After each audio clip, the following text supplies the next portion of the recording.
Welcome back to the Self-Esteem and Confidence Mindset podcast with me, Johnny Pardo.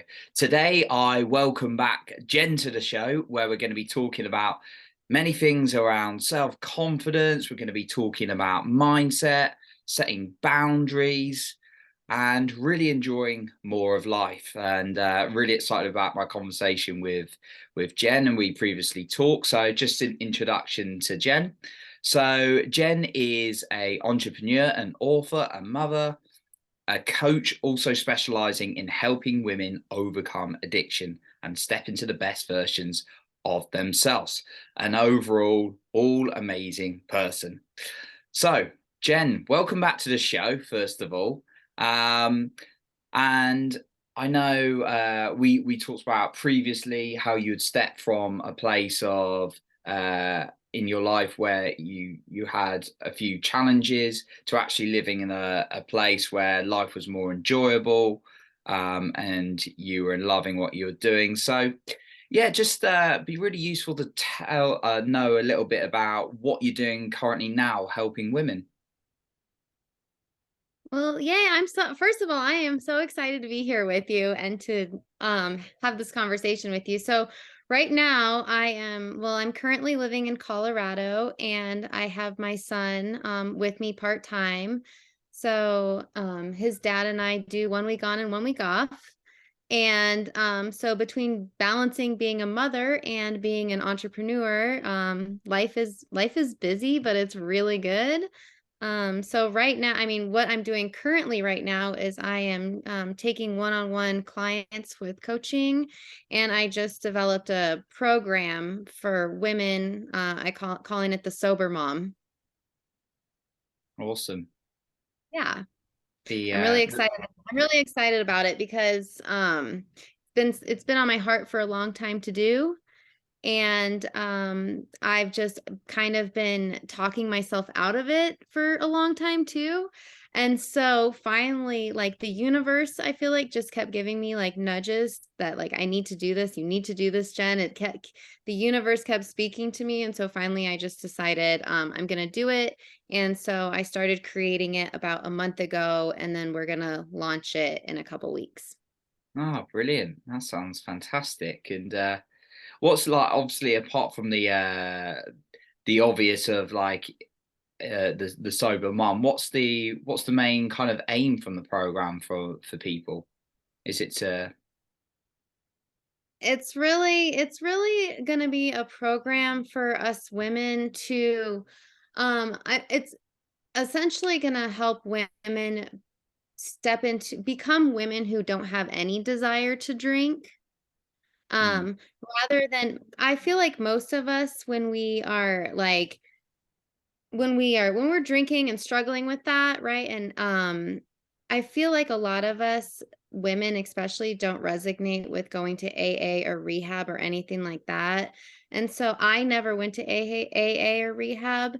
And so I created the program for these women to come in and basically do exactly what I did when I got sober. And it was to become women who don't have a desire to drink by stepping into the best versions of themselves. So we're going to be focusing on like personal growth and learning how to love ourselves and not setting boundaries and smashing limiting beliefs and becoming more confident and just learning how to create lives that we love.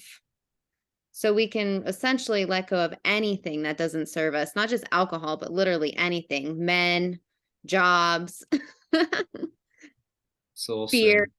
awesome. What's the final one you said? I missed that. I said letting go of fear. Beers. I thought you said beards. I was like, hang on. I genuinely thought you said beards. I thought you were talking to about guys with beards, letting them go. That's quite funny. Yeah. Yeah, no, that sounds awesome. So it's a bit more about going beyond just giving up like a behavior. And because I guess when we say like addictions, when I think of it, there's quite a lot of addictions in the world, not just like alcohol, like even even using our phones, right? But then there's addictions to, smoking, drugs, all sorts of things. So with this, I guess it's specific to the alcohol uh, challenge you're looking at for the women, but it's going a bit deeper than just the behavior. It's gonna go deeper than just alcohol, but like I'm speaking to a lot of women who struggle with the alcohol because that's a lot of my story and what people know. Mm. And so, but once they actually get into the program, they will see that it is going to go much deeper than just letting go of alcohol. Like they will be able to, have the confidence and strength to let go of anything that doesn't serve them. So even if it's an addiction to, like you said, cigarettes or food or whatever they don't want, they're going to understand how to do this, and they're going to understand and be able to see like their patterns. And once we become aware of all this stuff, then we can learn how to change it. And so there's going to be some beautiful, like we're going to do some healing, some meditations, and like all kinds of stuff. So it's not going to be all about alcohol. Like in fact, I said, we're not even going to focus on like getting sober. We're just going to focus on like becoming women who are like literally become like the best versions of ourselves, like stepping into our power and learning to become like literally like magnets for anything that we want. That's awesome. I remember we like this stuck with me, and I don't always remember these things, but I remember you when you were going through your journey. One thing you were doing was sharing like motivational or inspirational quotes on social media every day. Was that right? I think. I was doing that, like, and I still do that sometimes with the motivational quotes, but in the very beginning of my journey, when I started becoming more intentional about creating a life that I love, this was in the very beginning. The first thing I would do every morning would be I'd wake up and I would post an inspirational quote on Facebook. Yes, I would do that. And the reason I would do that was because in the mornings, a lot of times I would wake up kind of feeling a lot of shame and regret and hate towards myself from the way I behaved the night before, or just how I would focus on things that I didn't love about my life and I didn't love about myself. So when I would wake up in the morning and get on my phone and look for an inspirational quote that I felt like aligned with me in that morning, I was reading all kinds of quotes and feeling just a little bit more inspired. So it was kind of like I was training my brain to just wake up in the morning and focus on something other than how much I hated myself. Oh wow, yeah. I remember talking. Yeah, you talking about that, and it's funny you should be talking like you were.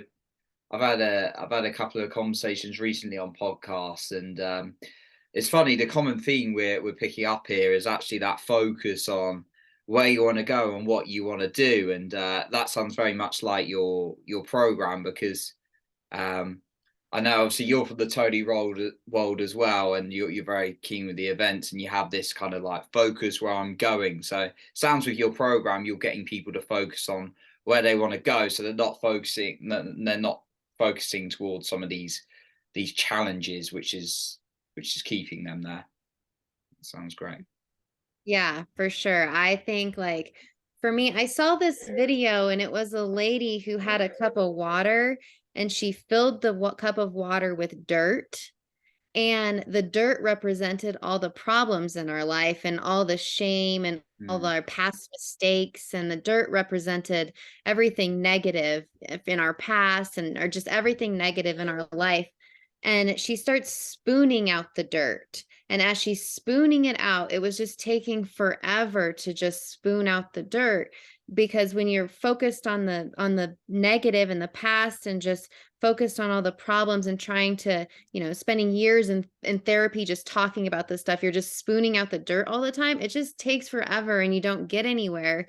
So instead, what she did was she took a pitcher of clean water and the good, and she just started pouring it into the glass. And as she poured the good into the dirty water glass, eventually all the dirt ran out of the top, and like the water was cleaner and like brighter, and so instead of like focusing on the past and the shame and our regret and stuff like that, like, yeah, I do think it's necessary to go to the past and do some healing there, but to focus more and on how to build a future that you love and moving forward and focusing more on like present and future as opposed to past.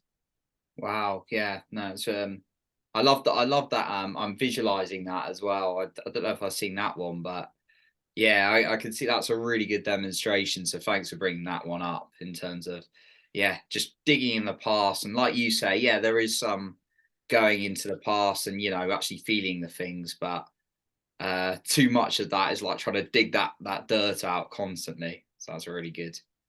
It's a really Yeah. good demonstration there. I wanted to touch on setting boundaries a little bit with you, and we discussed this previously, and yeah, and for those who haven't listened before, may not have caught the episode with Jen previously. It was back in I think 2021, a while ago, but yeah, I think we touched on a little bit about setting boundaries then, and I just kind of want to talk about it then. How important has it been for you on your self-love journey, setting boundaries, and did you do it for yourself and other people? Was it kind of both you had to set boundaries for? Yeah, I have a lot of boundaries set in my life. I set boundaries for me, for my son, and with him, with my ex-husband. Like there's a lot of boundaries, but my journey with setting boundaries from 2021 when we talked before to now has probably evolved so much Oh, because wow. I like I don't, I think setting boundaries is so important, but with the way I like to look at it now is like boundaries are for your energy management. And so for me, I can tell whenever my energy feels drained in like any area, like that's where I know there needs to be a boundary put in place. And what I really do focus on these days is my energy, and like I protect my energy more than anything. Like if I don't feel like answering the phone, I won't. If I don't feel like doing the dishes, I won't. These are like my personal boundaries. Like I do like if my energy doesn't want to do something, like I straight up don't. And I don't feel bad about it. So that is one thing like for my boundaries, it's just like I believe boundaries are for your energy management, and like my energy is more important than anything. If I get on the phone with say my ex-husband and he is talking about things I don't want to talk about, like I just get off the phone with him. My son and I like we've made a lot of progress with the boundaries I've put in place just because well, I'll just give do you want me to give you an example of how I've set these boundaries with my son that's like really Yeah, helped so much? go for So it if you're comfortable to. Yeah. So, so when I transitioned into being like a single mom and having him like a whole week all by myself, like it was so much. And every single night for bedtime, especially, he was just like, it was hard because he wanted so much from me. He wanted me every single night to lay with him, tickle his back, rub his back, read him books, get him water, get him a yogurt, kiss him again. Like like it was just so much. Bedtime for me, like every single night lasted like 1 or 2 hours before he would finally lay down and just like go to bed. And it was hard because I just wanted him to just go to bed because felt like I had a lot to do that at in the evenings, like the dishes and maybe get lunch ready for tomorrow and get on my phone and answer messages and all the things. And so every night it was a struggle where he wanted all my attention. He wanted everything from me. And I was frustrated and I would be very snappy with him and like irritated with him. And I wasn't showing up as my best self with him every single night because I just wanted him to go to bed. And so every night, though, I also felt a lot of guilt because I wanted to be, this good mom. I wanted to give him 2 hours every night of my undivided attention, but my mind was just focused and thinking about everything that I wanted to do after he went to bed. So I was very snappy with him, and my energy was so drained every single night. right? And so I realized like something here needs to change because I can't do this anymore because I am going to snap. Mm. And so the boundary that I put in place with him, and it has worked out so well for us because I realized I can't do this every night. And I don't want to do this every night. Like I want to show up for him as my best self with and I can't do that if my energy is not full, if my cup is not full, right? And so I said, this is what we're going to do. We are going to have movie night twice a week. And movie night means I'm fully present with you. I will tickle your back. I will lay with you. I will, we'll cuddle. We'll do no phones, fully present movie night twice a week. I'll lay with you till you fall asleep, right? On the other nights, I'm going to come in, I'm going to give you a kiss, and you're just going to go to bed. And I'm going to shut the door, walk out, and that's it. I don't want to hear from you again. It's not because I don't love you, but it's just because I have a lot to do in the evenings and I need the time. And so I thought that he was going to be really upset about it because he wanted my attention every single night. But the interesting thing is like when we started doing it, he was like really looking forward to movie night. So much so that he'd have the movies picked out weeks in advance or days in advance, or movie night would come and it would be like 8:30 and he'd be like 15 minutes till movie night, 5 minutes till movie night, like so excited about movie Oh, night. that's awesome. And so on movie nights, I would do exactly what I said I was going to do. I'd put my phone away. I'd be fully present with him. I would, be there with him and I'd give him my all and my everything, just like fully present. My mind was there, all of it. And I felt so good about it because we were really connecting. The other nights, I would go in, I would kiss him, say goodnight, shut the door, walk out, and I wouldn't hear from him again. And it was like, it was so good. And it was like, I was kind of nervous to put this boundary in place, this movie nights, and this is how we're going to do things now, because I thought, like, he needed me every night and all of that attention and all of that focus on him. And I felt like, he would, in a sense be upset or something if he wasn't getting it every night. But once we started doing it, like I could see, like he loves the movie nights. He looks forward to the movie nights, and I'm fully present with him. On the other nights, I get stuff done, and I show up better, and everything is good. And so that is just an example of like a boundary that I put in place with him that has helped me like keep my energy good, so I can just show up better for him. Love that. Love that. And then you've got like more energy. You've got more energy for, yeah, ultimately being with him rather than draining yourself too much by, just doing all these things automatically without thinking about it. Well, Um, the worst part was really just the fact that like every night he wanted so much from me and I was so snappy about it. I say I was snappy and like just over I felt overwhelmed and a little irritated and I was just like, dude, go to bed. Like, like what do you want now? Like that kind of energy. And I didn't like showing up for him in that mm, energy. And so something had to change so I could, feel better about the way I was showing up. And, even though I'm only really showing up for him, like, and fully present those 2 nights a week, like what he remembers. And he knows mommy shows up then and he doesn't see me as irritated or snappy or anything like that anymore because I've put in some boundaries to make sure that like I have my time to fill up. yeah. That. Thanks for sharing that example with us. So yeah, it's a really good one. Of actually giving someone else the boundaries. And then you gave some other good examples of I'm not going to answer the phone and those kind of things. And yeah, energy is like your most important thing, right? You can't do anything without it. Never heard boundaries described as energy management, but I thought that was brilliant. I definitely made a note of that one.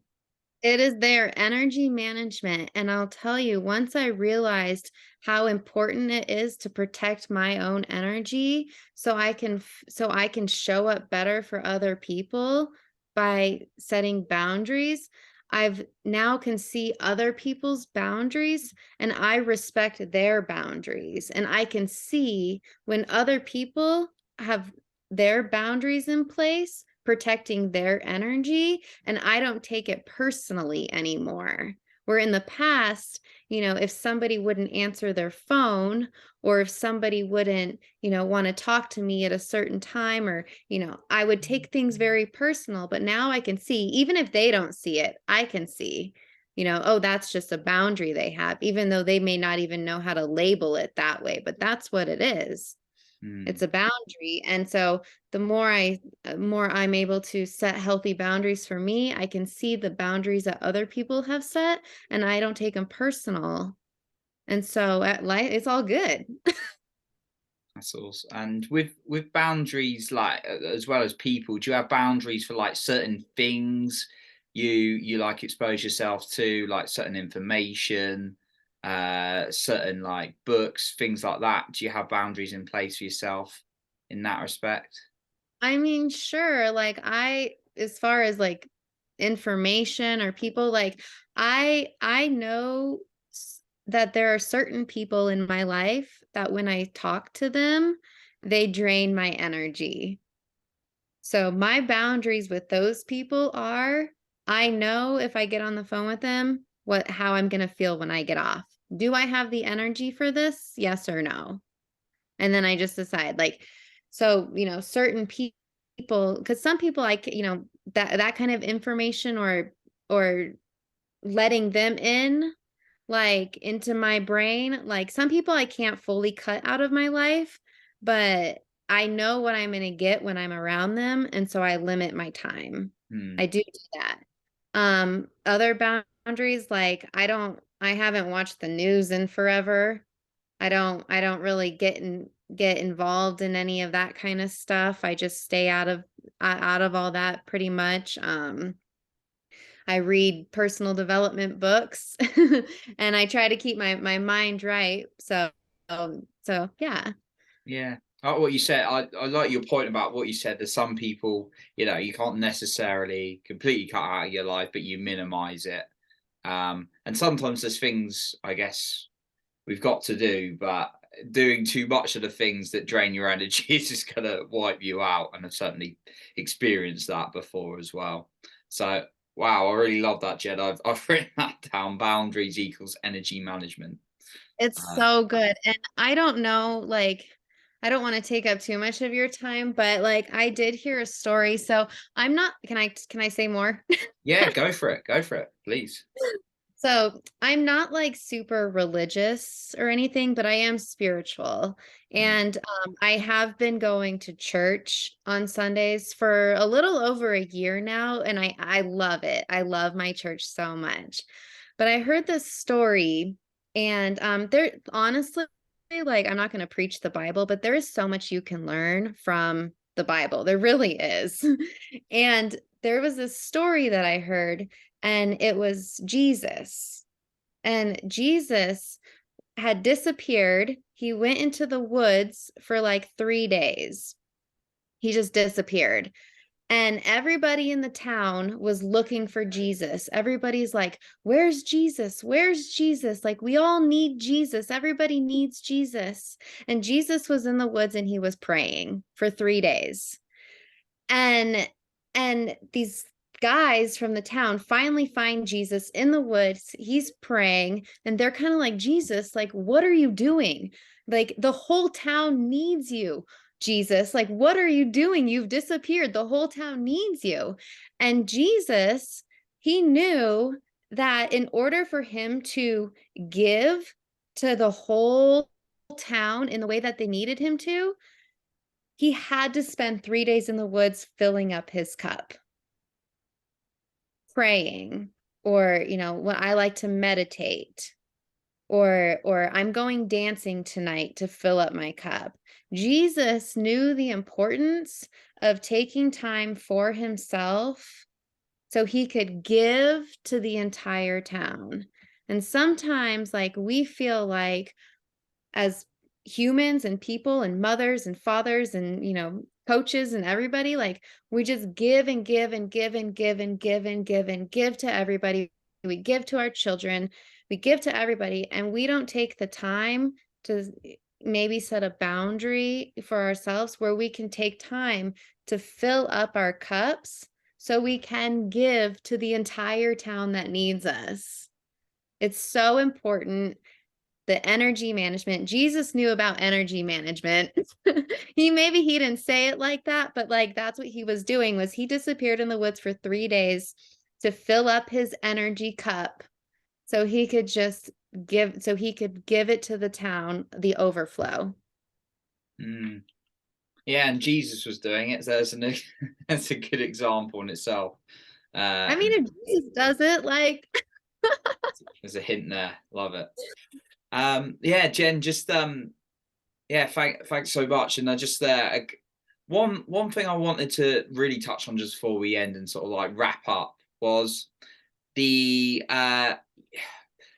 not like settling. And I know you're very into your personal growth and you're helping like women now focus on what they want. But at the same time, I know a lot of what you talk about, and I love seeing it, is gratitude. So how do you find a balance between like not settling, but also being grateful for what you have now? so not settling, but being grateful for what I have now is like, I have really had to tap into a lot of like my feminine energy for this, Hmm. where I just, like, I'm not willing to settle. Like, I know what I want, but I also trust that I'm in, like, everything I'm doing now is what I'm supposed to be doing. It's all perfect for me. And I trust that everything is exactly how it's supposed to be, and it's only going to get better. So for Hmm. me, it's like, so I find gratitude in where I'm at now, because I know that, like, this is what I need in order for me to, like, this is just the journey I'm supposed to be on. So the gratitude in the challenges, and the gratitude, like, in the pain, like, it's all there's a purpose, and it's all there for me. Like Tony Robbins says, life is happening for you, not to you. So finding gratitude and trusting that the universe knows what's up, Hmm. and it's all for a higher good. So you just keep moving forward, but you trust that everything's okay. Like, one thing that happened, um, like, I've been begging, not begging. Well, I've been praying and asking and telling the universe, like, I'm ready, like, to level up. Like, I want to like, I want more. Like, I want more. I want to do more. I want to impact more. I want to do all these things, right? But I've been kind of stuck. And the universe the other day, um had my car broke down, and it was like 8 degrees outside, snowing. My Oh. car breaks down, and my guy was out of town. I don't have anyone here, so I had to call my ex-husband to come rescue me, and it was a nightmare. A nightmare. But I found some gratitude in that moment, because I've been asking the universe to help me. Like, I want to level up. I need to and the universe is like, "Here, let me mess up your car. Why don't you break down and have to call your ex-husband to force you to move?" It was like the universe's way of saying, "Jen, it's time. It's time to let go of anything holding you back and just start making bigger moves so you never have to call your ex-husband again." Hmm. So finding gratitude in that moment, knowing that, like, I asked for that. Yeah. Love in a that. way. Yeah, and it may not necessarily cover the way you thought it might, but it's giving you a gift there in if you can see it in that right way. It's giving me a gift, and if I don't take action then, I know that the universe is going to give me another gift, and I don't know what it's gonna look like, but it's gonna come and it's gonna be like, "Okay, here, let me give this to you. Now, is this gonna get you to do move? Because you asked to level up. Hmm. So here's another gift, and this is gonna get it now. Like, this is gonna push you now." And so it's like, is if it's crazy because like we pray, we want things, but then the universe provides in ways we don't expect sometimes, or ways we don't necessarily want, but it's all for our good. And so just being grateful, but just keep pushing for more and wanting more out of life, like, that's kind of where I'm at, and that's kind of what I do. So I literally find gratitude in everything because I know that the universe has my back and I am fully supported. Wow. Love that perception and view of the world. Jen, thank you so much for coming on once again. And I'm taking lots of notes. Definitely be going over them, and I know the listener have got so much value. So where can the listener find you if they want to find out more about what you're doing? So the best place to find me is on Facebook. That's my like main jam. And Mhm. so it's just Jenn Lockhart, Jenn, and then Lockhart, Lockhart. I am working on making a website, which will be jennlockhart.com. So it's not quite ready yet, but that will be coming next. So Facebook is the best way to get a hold of me. Awesome. I'll be sure to put your Facebook in the show notes. When the listener wants to find out more about what you're doing. So, once again, Jen, a big thank you for coming on the show today. It's been great having you. Thank you so much. Yeah, that's awesome. So, that concludes our episode for today. And remember, you are in control of your own self esteem and confidence.